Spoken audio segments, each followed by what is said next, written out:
Welcome back to Inside Personal Growth. This is Greg Voisen, the host of Inside Personal Growth. And joining me from Los Angeles is Simon Mainwaring. And Simon has another new book out, Lead with We, The Business Revolution That Will Save Our Future. Simon, good day to you. Good day to you, Greg. Good to see you, my friend. Oh, it's good to have you on Inside Personal Growth again and to spend a little bit of time with our listeners, letting them know about your new book. And I'm going to let them know about you. And for all of those listening, go to leadwithwe.com. That's leadwithwe.com.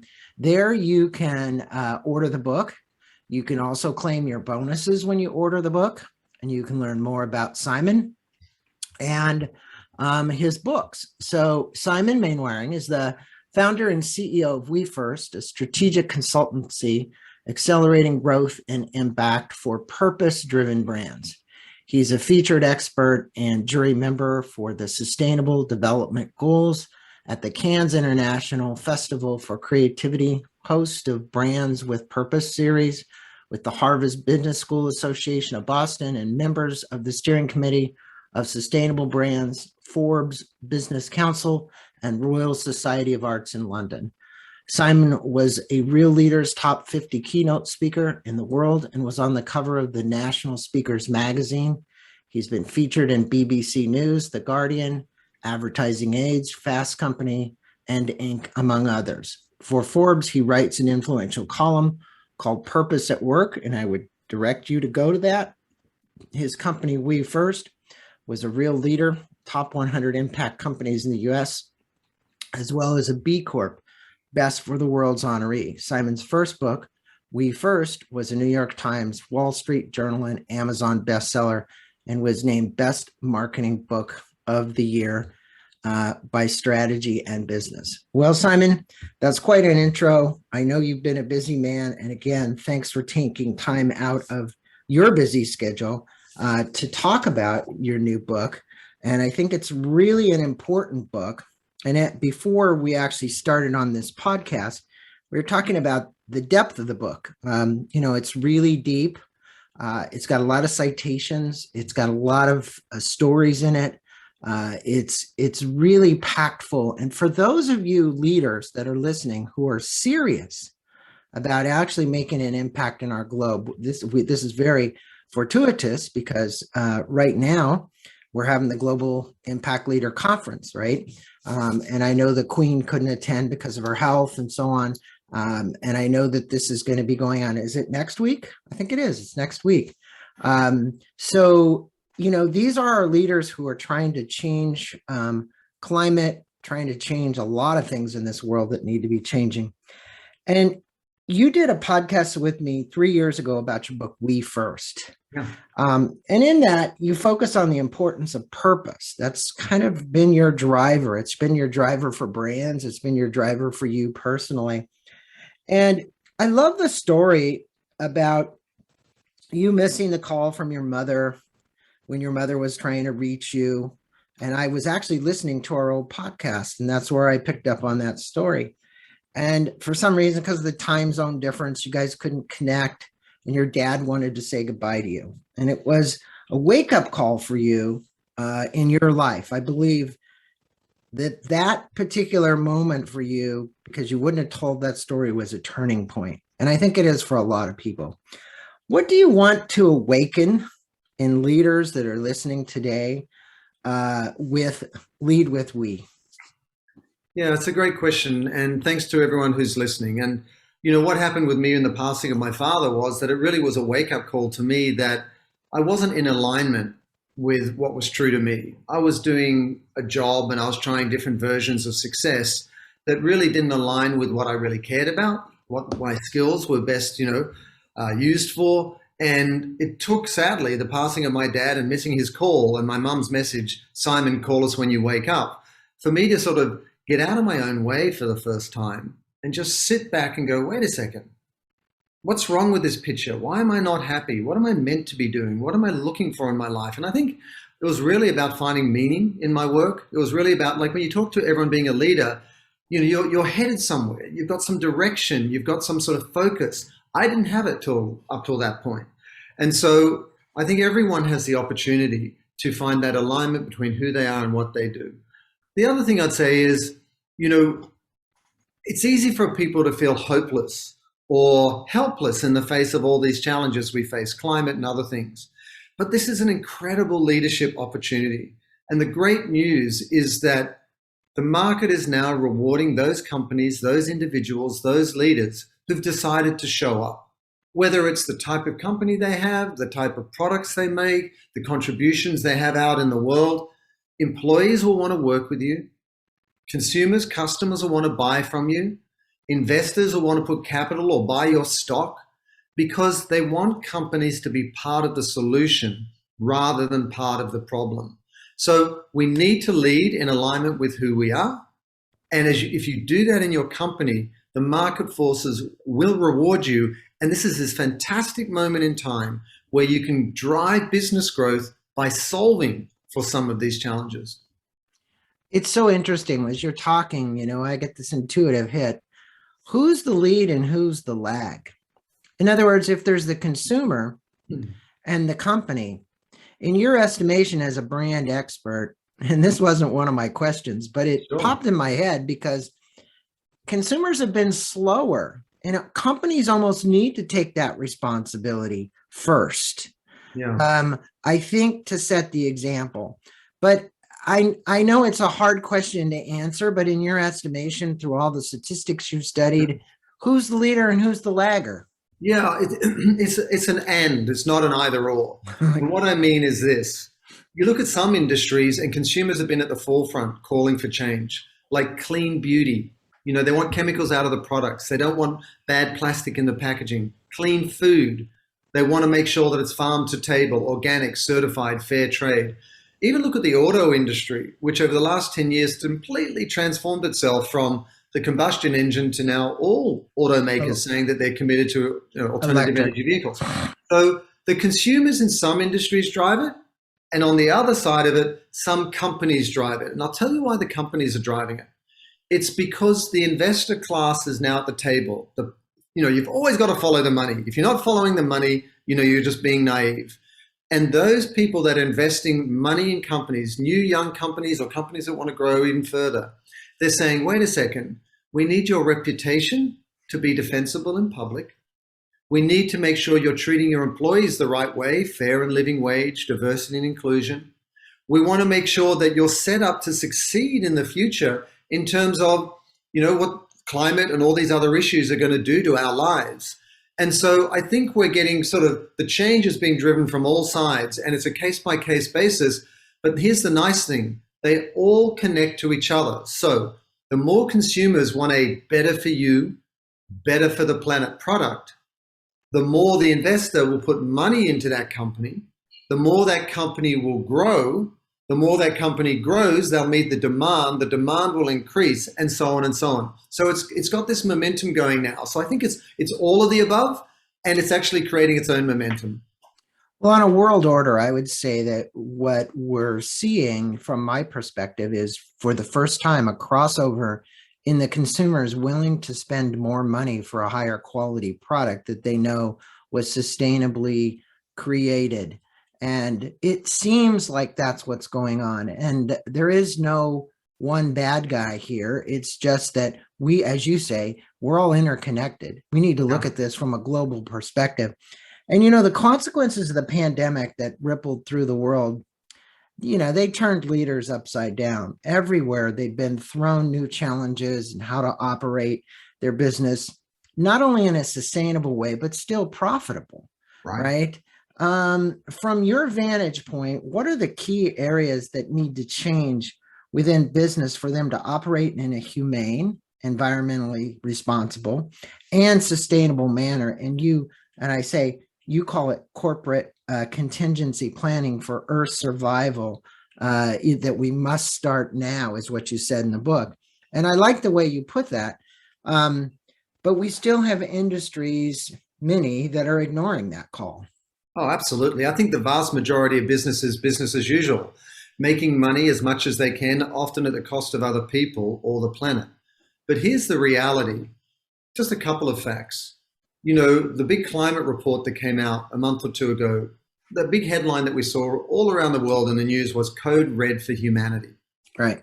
So we really got to pay attention. At the same time, there was another report from Lancet Planetary Health that came out recently that said 56% of young people around the world think humanity is doomed.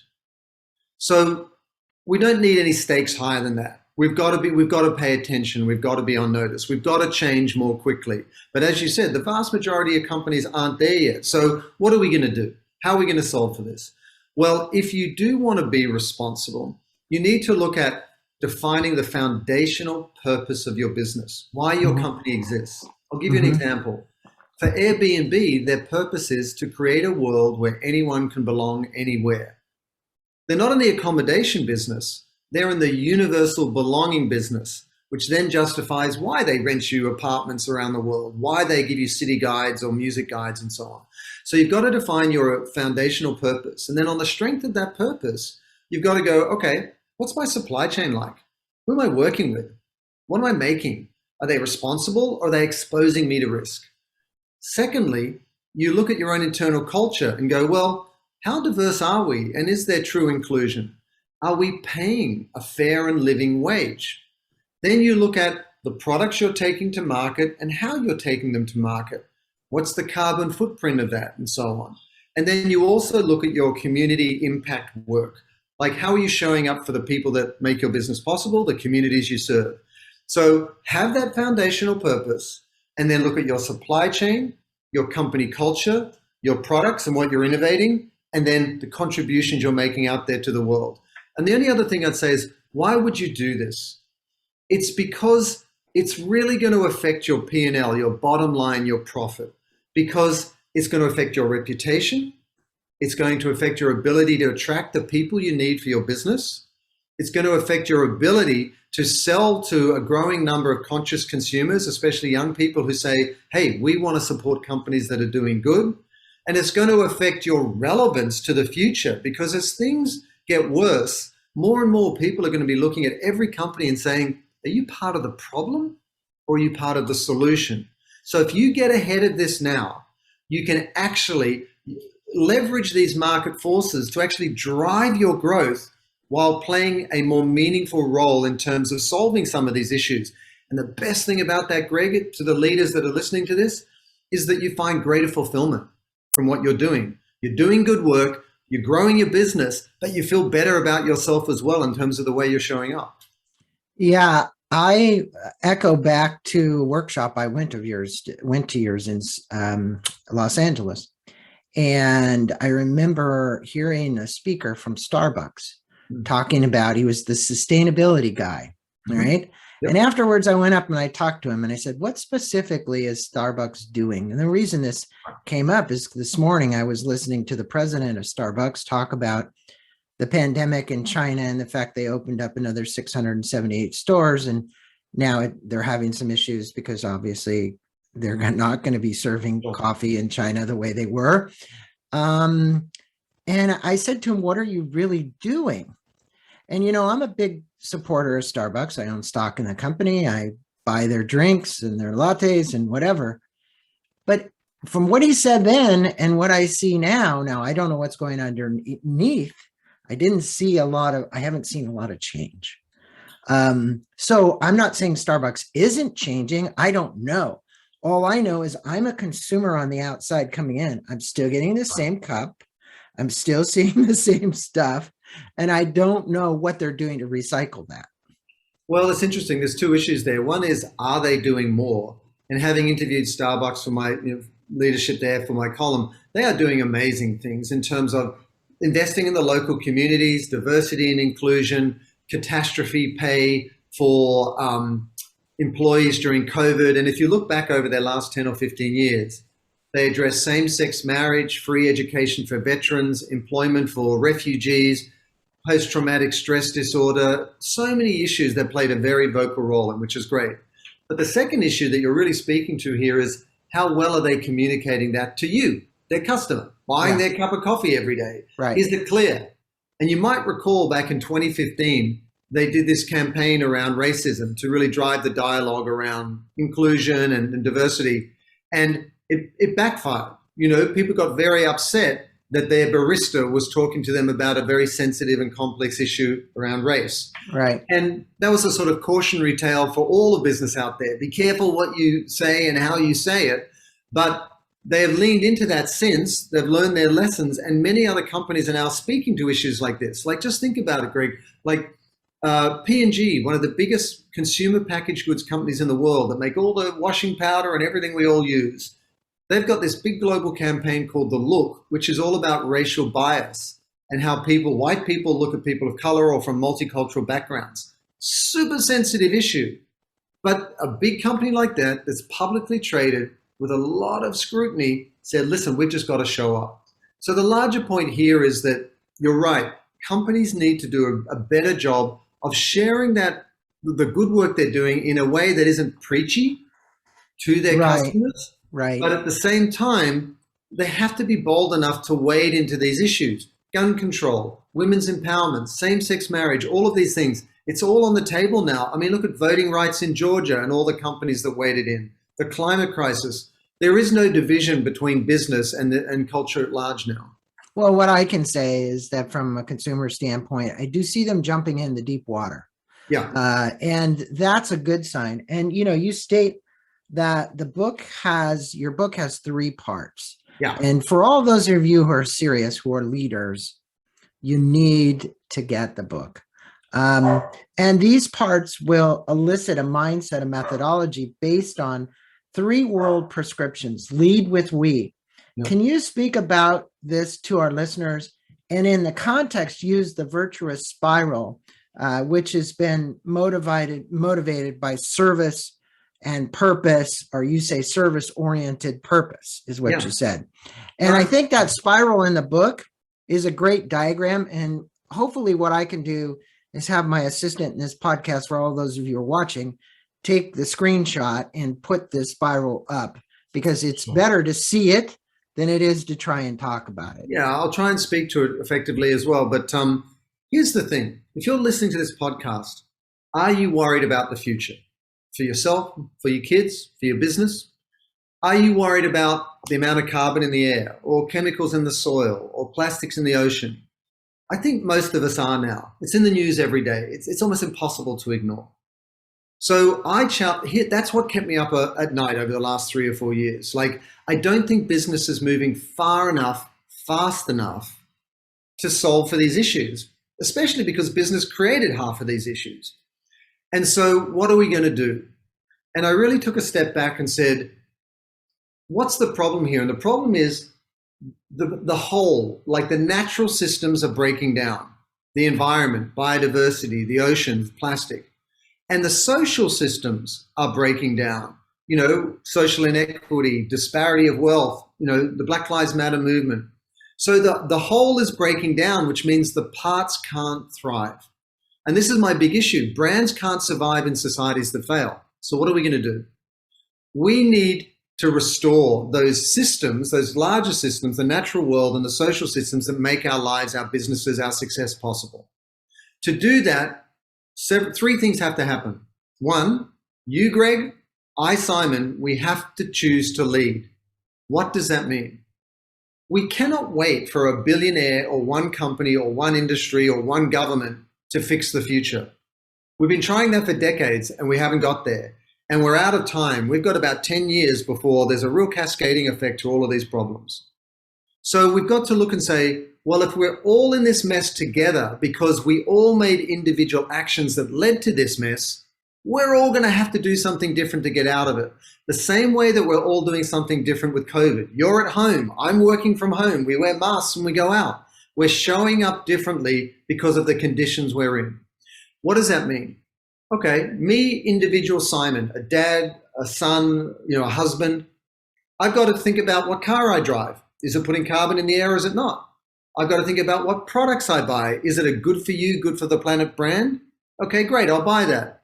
How much meat am I going to have in my diet or not? Because that can really help. Am I going to have a blend of plant-based and so on? Where am I putting my money? What bank am I putting it in? Because those banks invest in certain companies. And are they companies we want to see succeed? Or are they actually part of the problem? Where am I putting my pension dollars or my 401k?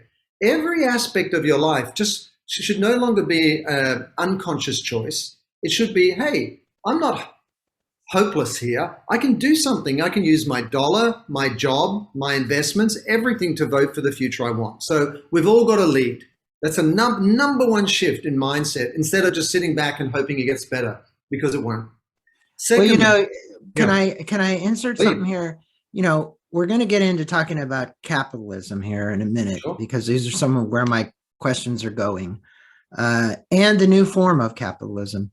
But you brought up a point to me around consumptionism. I'm thinking about Greg McKinnon and his book and the minimalism, and we've got a whole movement around that. Yeah. And, the younger generation isn't as much. Now, I know statistics will prove otherwise, but you would like to think that they're not about consumption, as much consumption. Mm-hmm. But isn't it, when you look at the US, which is, I think you cited in the book, I don't know what the number is exactly, you can tell me, but we consume most of the natural resources of the world, mm-hmm, as a country, mm-hmm, right?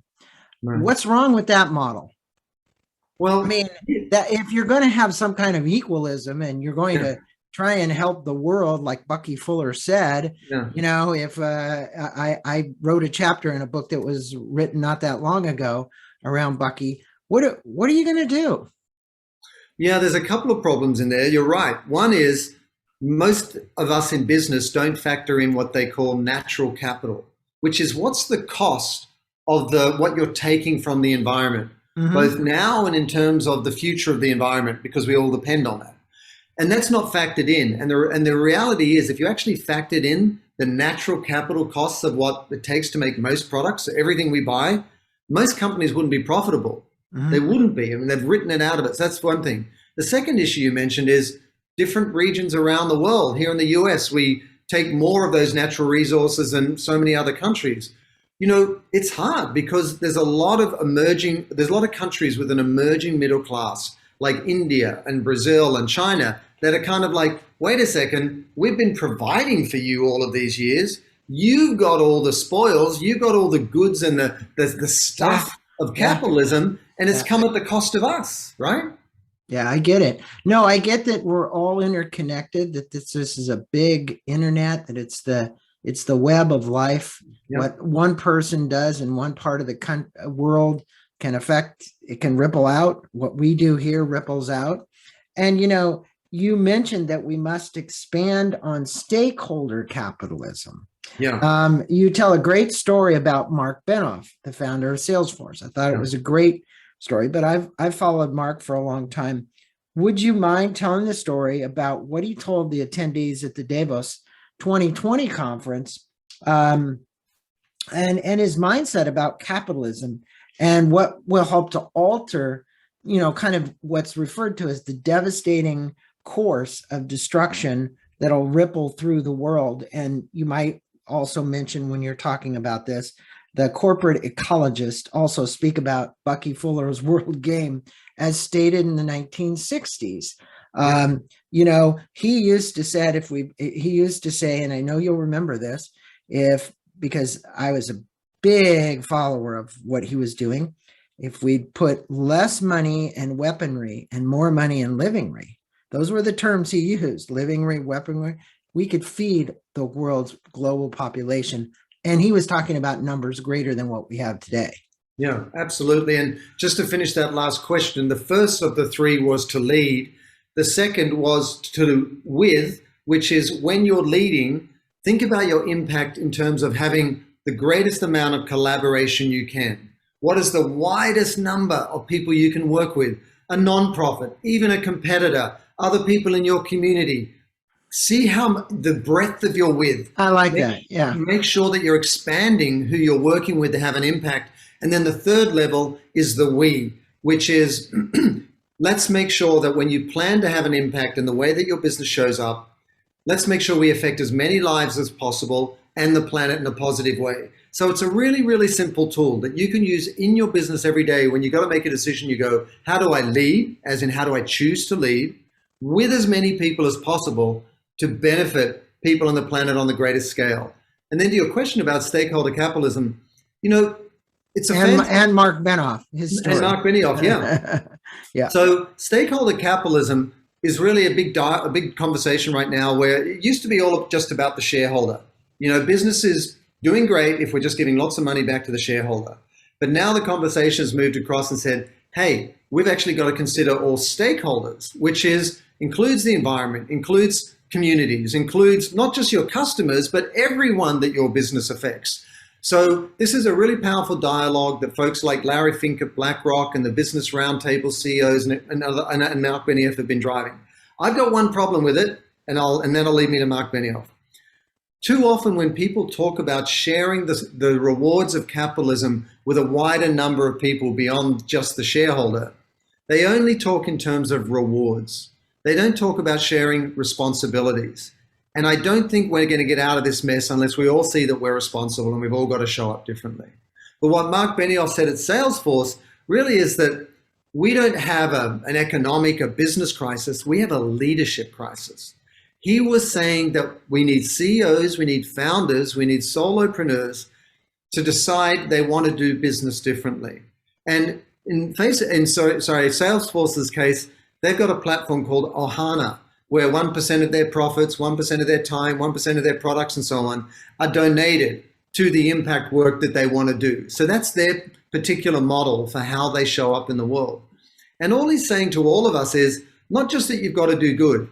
If you want to drive business growth, if you want to build your reputation, if you want to get the staff, the talent, the employees you need, if you want customers to buy your stuff, you're going to have to show up in the world differently. And so what the book lays out is really a blueprint for how you do that at a leadership level, at a company culture level, at a product level, at a marketing level, and at a community impact level, and pulls it all the way through, as you say, going through this spiral. And so it's a blueprint that any business can follow based on all of our 10 years of work with Tom's and Timberland and so many companies. We just put it all into the book, my team at WeFirst. So you've got it right there and you can follow it. The spiral is, just imagine this in your mind's eye, an arrow pointing up. It's got me at the bottom where we're me focused, and we at the top where we're we focused. And we've got to go from being solely focused on ourselves because things are breaking down to the collective. How do we make sure the natural world, our communities can thrive, the we. And around that arrow is a spiral. And as you go up the spiral, these are all different levels where you can have a positive impact. You as an individual, which I spoke about, you as a leader inside a company, as a solopreneur, whatever it might be, you choose to lead. Then you've got the culture of the company. How can you work collaboratively to provide solutions that have a positive impact? Then you've got the community level with your customers and your consumers. How do you build movements that are going to have a positive impact? And then you've got the societal level, which is, what do you care about? Is it race? Is it women's empowerment? Is it mental health? Like, how can you help drive a dialogue that will shape culture and make things better? And why am I suggesting all of this? If we all, in our own companies, just do a little bit of good, we're not going to get there because it's not connected. All of these efforts aren't connected. They're not compounding the same way our problems are compounding.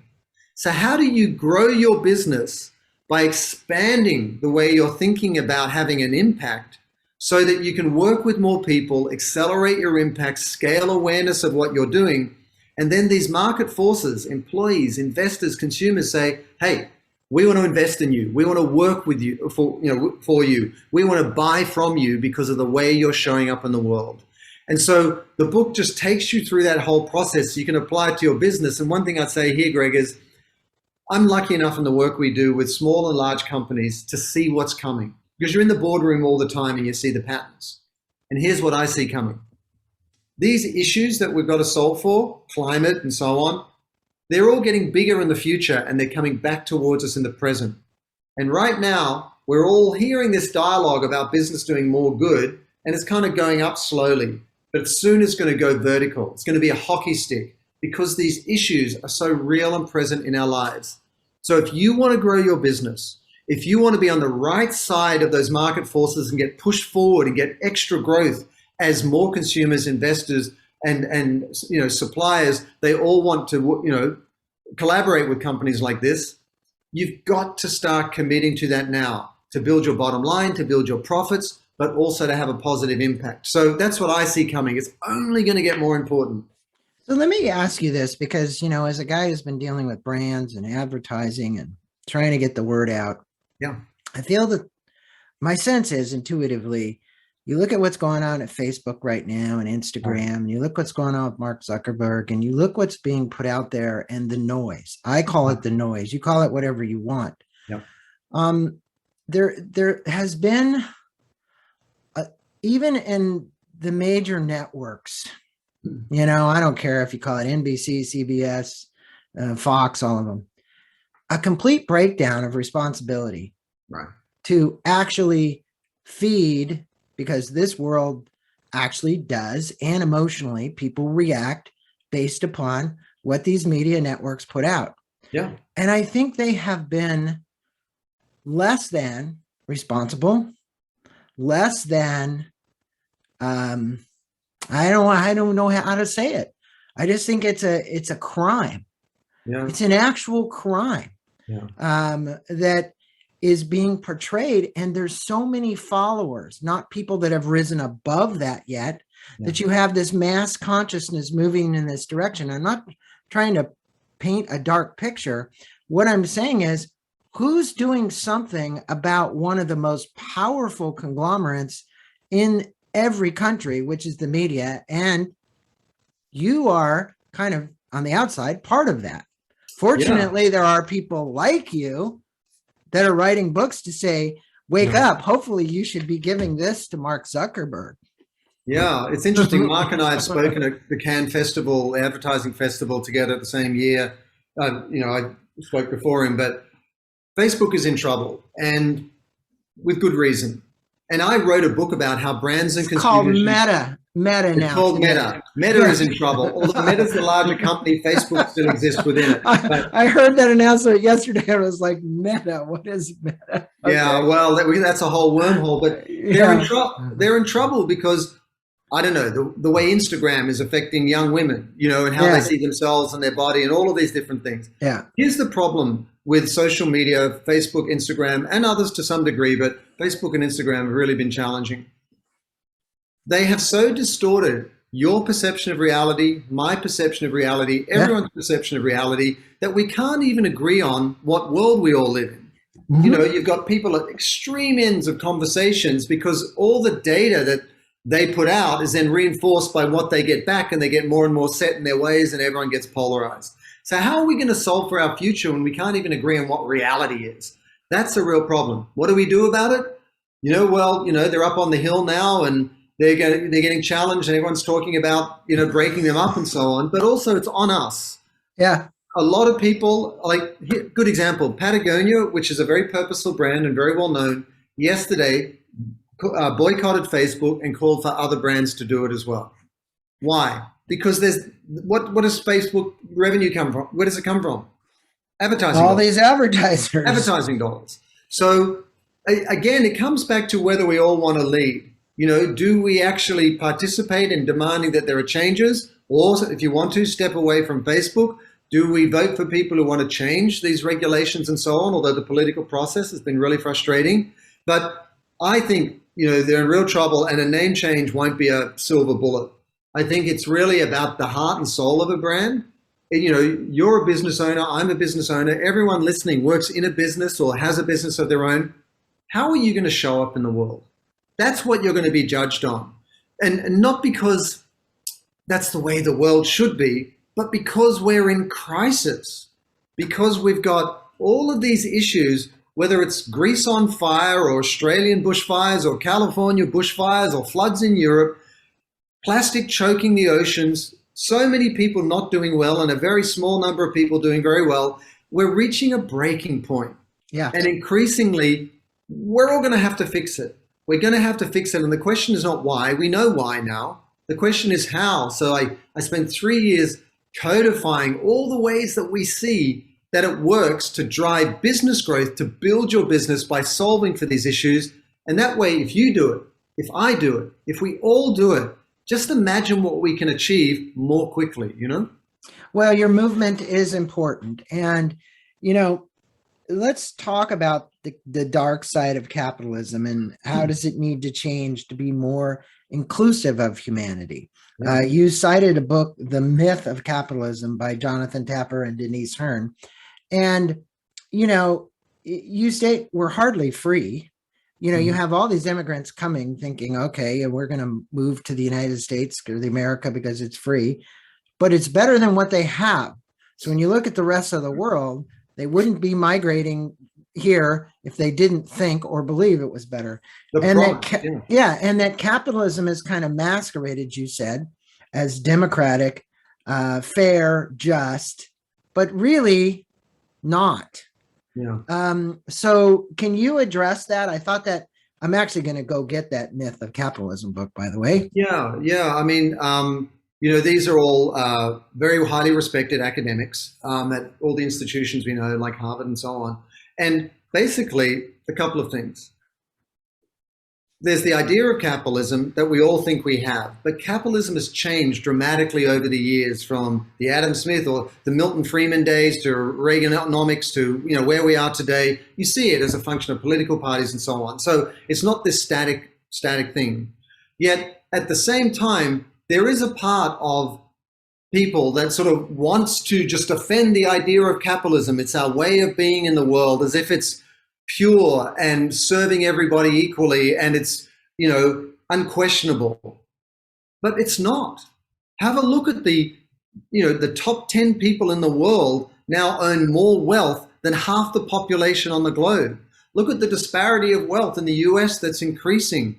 Look at the lives and the quality of life and the opportunity that people of color and multicultural communities have, as opposed to, white people. Look at access to voting rights. Look at all of these issues that are interrelated. And, what Denise was really talking about was, you think it's free, like it all turns on the free market. Like there's competition. The person who does the best job, wins the market share. They get the rewards. But the reality is that most industries are dominated by monopolies, sometimes 4, 5, 6 companies, sometimes just 1 or 2 companies. Like in the poultry industry now, there's 1 or 2 companies that are in charge of over 90% of all poultry in the US and around the world. 90%. So how free is it for competition and so on? And that's just one example of many. So the point is, the idea of capitalism, or what we all hoped it would do in all our lives, is very different from the reality or practice of it, which increasingly serves a smaller and smaller number of people. And one thing I'll observe, and I'm a US citizen and I've been here for 24 years now in the US. I think the US system, or the way capitalism is practiced right now, is very unforgiving, in the sense that if you get on the wrong side of the system, where you have a huge medical bill and you can't pay it, or you lose your job, or you can't meet a mortgage payment, you get on the system rewards you when you're always in a good situation to pay your bills and keep growing and adding to the equation. But if something goes wrong, very quickly you can start to slide down a slippery slope where you can't get your credit score back, or you can't get insurance, or you can't get a car. Do you know what I mean? It can be really, really problematic. Yeah. So we're talking about the idea of it versus the reality. And I'm a diehard capitalist, and I think capitalism can do a better job of serving more people. Well, along that line, look, over the years, we've seen Microsoft, we've seen Google, Amazon. The government says they're monopolies. Now, I don't know the solution to this, but I do understand that because of the structure and the technology and what they have, it's very difficult to break all those apart. Right. And that seems to be where our Congress is headed, is from a governmental standpoint, let's intervene and let's see if we can break it apart, while they will defend themselves like crazy. Right. So, you have worked extensively in building company brand throughout your careers. You cite several stories in the book of companies that almost ruined their brands. Armor, Kevin Plank, the My Pillow guy, Mike Lindell, just to cite a few. because of their support for Trump. Not just Trump, but really Trump economically. It's not about politics, it's about an issue. Yeah. Right. And so you state that the opposite of neutrality is aiming at purposeful, collaborative impact on important problems. Right. What are some of the companies that, in your estimation, are working towards solving what seem to be some of the unsolvable environmental and social problems? And you cited Timberland's Nature's Needs Heroes campaign as one of them, but there's many.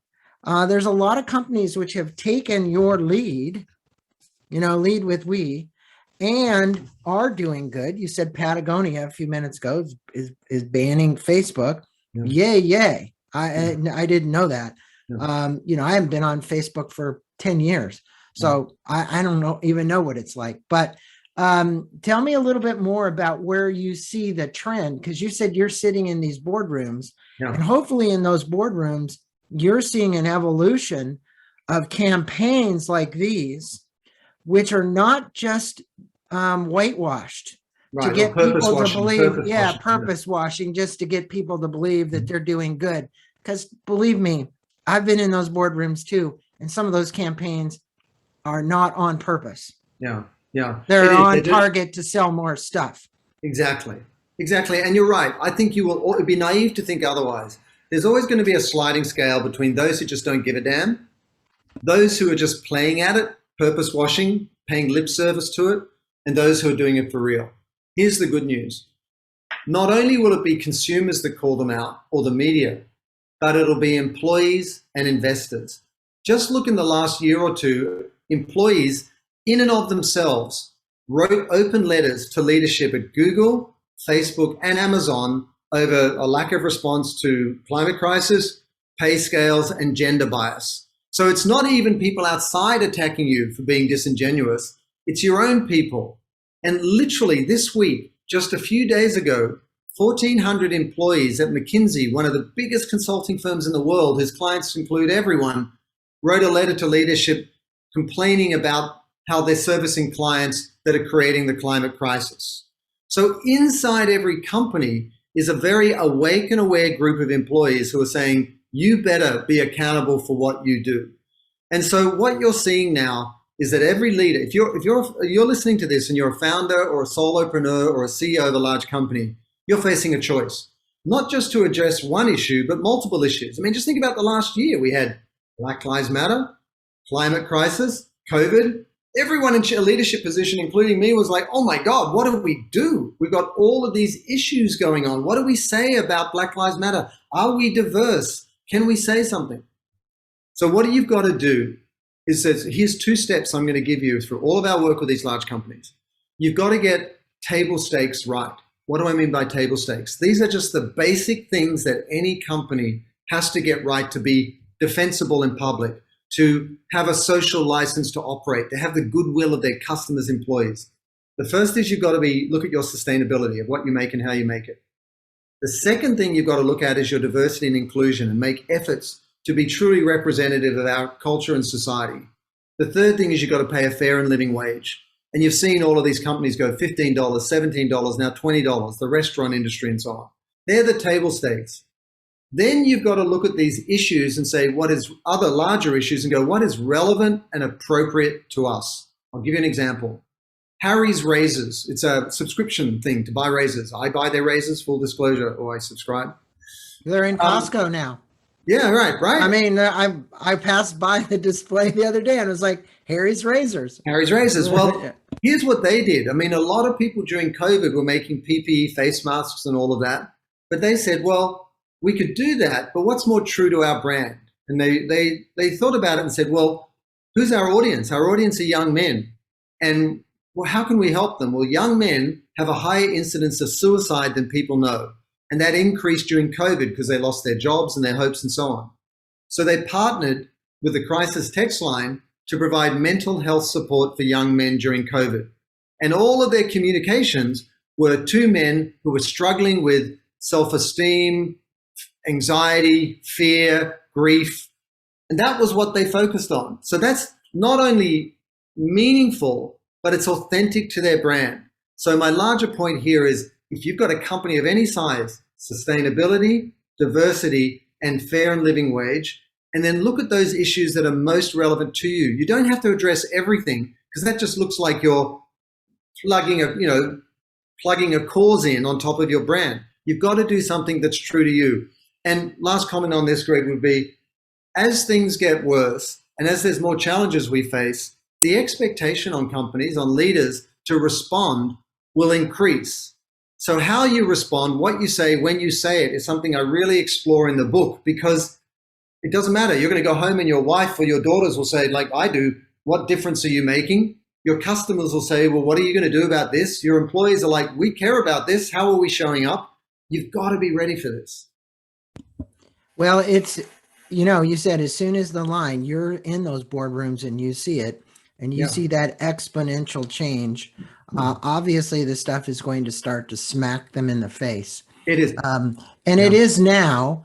Its question is, what are they doing with? I just cite a small example. I do consulting for a company with 110 or so employees, and it's a maintenance company that keeps your lawns clean, and actually big associations, all electric mowers, all electric blowers, Right. solar on their roof, all within the last 3 months.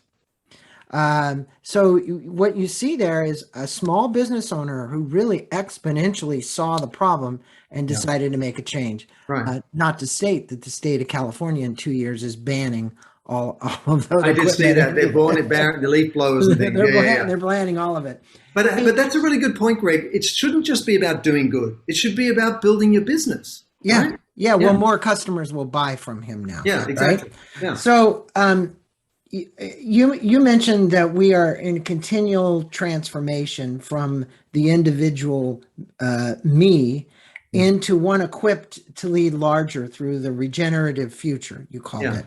That we must first craft a narrative. I love this part because the narrative that's going on in the minds of people, is it about restoration and renewal?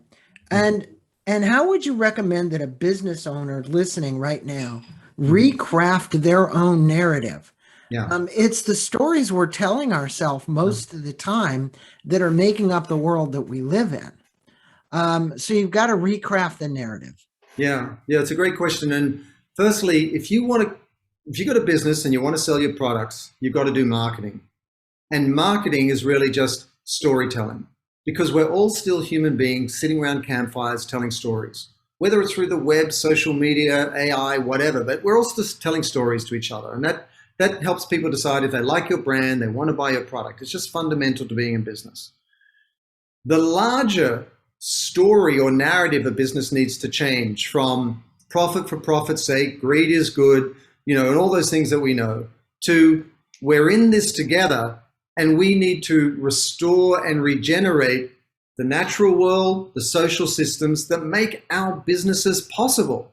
If they break down, we will not survive. So this is very self-interested. And so I think of it this way. Business needs to become a movement to restore these systems. And then your company, my company, every company can then do its own individual effort that's specific to you, but then business at large becomes a movement of movements. Every individual company has a different role to play. And this isn't just my opinion.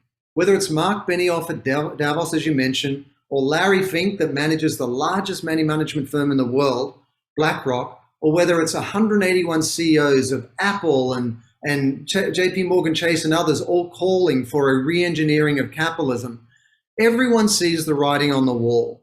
And so we've gone from that why to that how. We're now like, well, how do we actually drive growth? How do we get the most out of our employees? How do we sell more product in a way that's actually going to solve for these issues? And so you've got to define your foundational purpose, as I said. Your marketing should express that purpose. And then everything inside your company, from your supply chain to your culture, to your products, to your marketing, to your community impact, should be in line with that. And the more you do it, the more you're going to unlock interest and you'll build the bottom line of your business. You cited an article that appeared in the Washington Post written by Stephen Pearlstein. The title of it was 2020 Moral Capitalism, Why Fairness Won't Make Us Poor.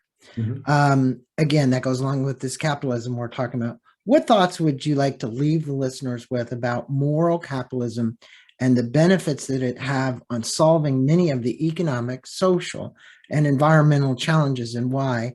And leading with we will help us in manifesting this Yeah. new world order that we need to create to solve these challenges. Because, I think most people still have the belief that, under moral capitalism, that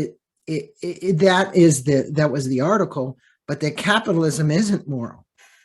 Interesting. So And his book is just over there. There it is, just over there. Yes. I mean, here's the thing. We did get to a point where capitalism, the way it was being practiced, wasn't moral. I mean, we saw the global economic meltdown in 2007, 2008. We see all the different ways that people are suffering right now. They got almost exposed even more during COVID. Like if you were suffering already, you saw them suffer even more, which is just terrible. And then in the headlines, every day we look at the news and we go, there's that CEO doing something bad. There's that company over there just, doing things that hurt us. And after a while, you're like, wow, capitalism isn't moral. It's amoral. And what Steve and others have said, and like Rebecca Henderson from Harvard in her book, Reimagining Capitalism, and what I talk about and Lead with We, is that it doesn't have to be that way. The whole idea of capitalism is to create prosperity, wealth, success, but it can also mean that it includes regenerating, restoring, sustaining the natural environment in our communities. And for a long time it did that, but it got distorted, and it became about a smaller and smaller number of people making more and more money. And you see that people are upset about that right now. You see it in all the press and so on. We've got to course correct. Not because we suddenly woke up and grew a conscience, but because, your business won't survive if everything breaks down. It doesn't matter how much money you have if the societies are collapsing, so much so that people are looking to other planets, the billionaires, to go and whatever, right? So what do? In my opinion, the solution needs to be really simple and practical that everyone can use. And this is based on 10 years of doing this work for all companies, so it's really grounded in real world experience. We all have to choose to lead consciously on our own part in terms of how you show up as a leader, how your company shows up, the products you make, the impact you have on the environment. Inaction is a choice. You are complicit in the problem if you are not part of the solution. We're at that point now. I'm sad to say it, but we're at that point now. You have to lead. You have to look at who you can lead with. And I'll give you an example. There's an apparel company called Prana. It's been around 30 years, but it's a small company. They said, we're going to fix the way that we ship our product because there's so much plastic. We don't want to have any plastic. And I was on a panel with the VP of marketing of them last night. Weren't they actually taken over by the guys that own the luggage company? They used to be here in Carlsbad, Prana. Yeah, Prana. Yeah, so yeah. What they did was they changed the way they fold and ship their product, and they got 10 million plastic bags out of their supply chain just by changing that. Beautiful.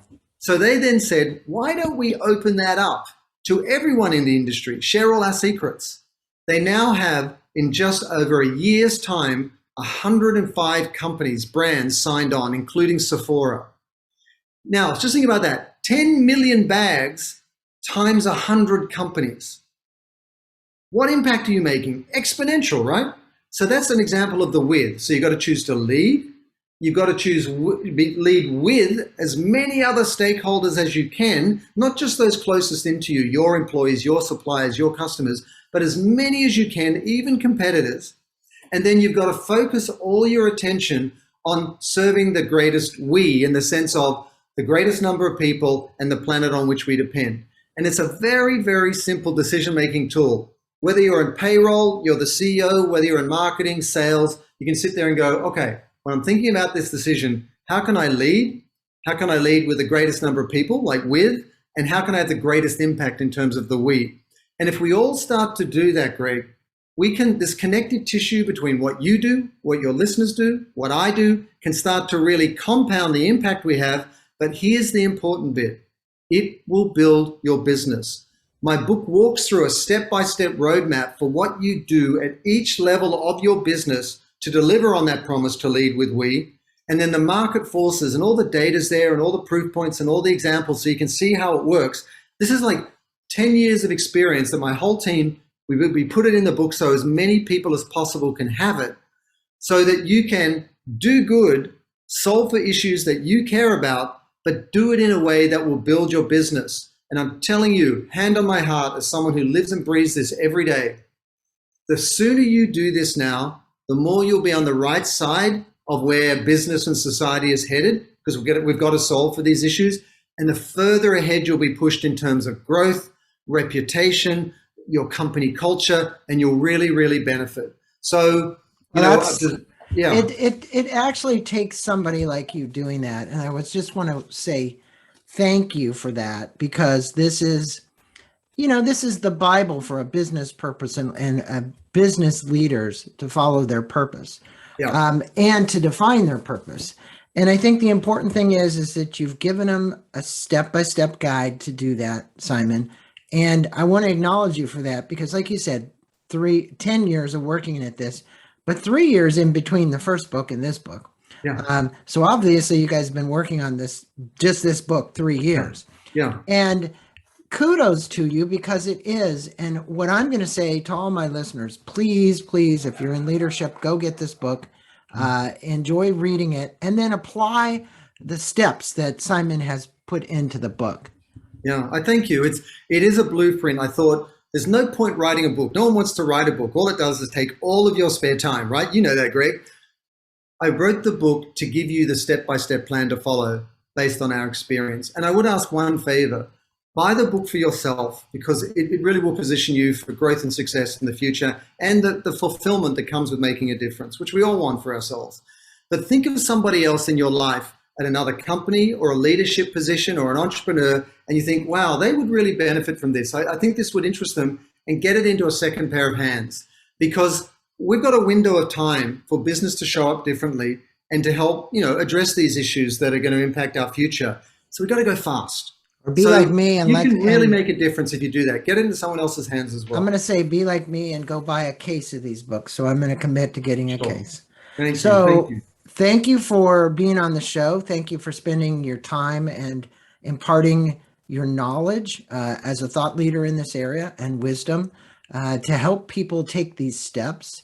And I think, initially, I'd love to see you doing more webinars, seminars, courses, whatever, because sometimes people won't just follow the words in a book. They have to be encouraged. But I know that's to come. Yeah. Thanks for being on Inside Personal Growth. Thank you, Greg. And thank you for your guidance as to what it means to be a leader. Really, really appreciate it.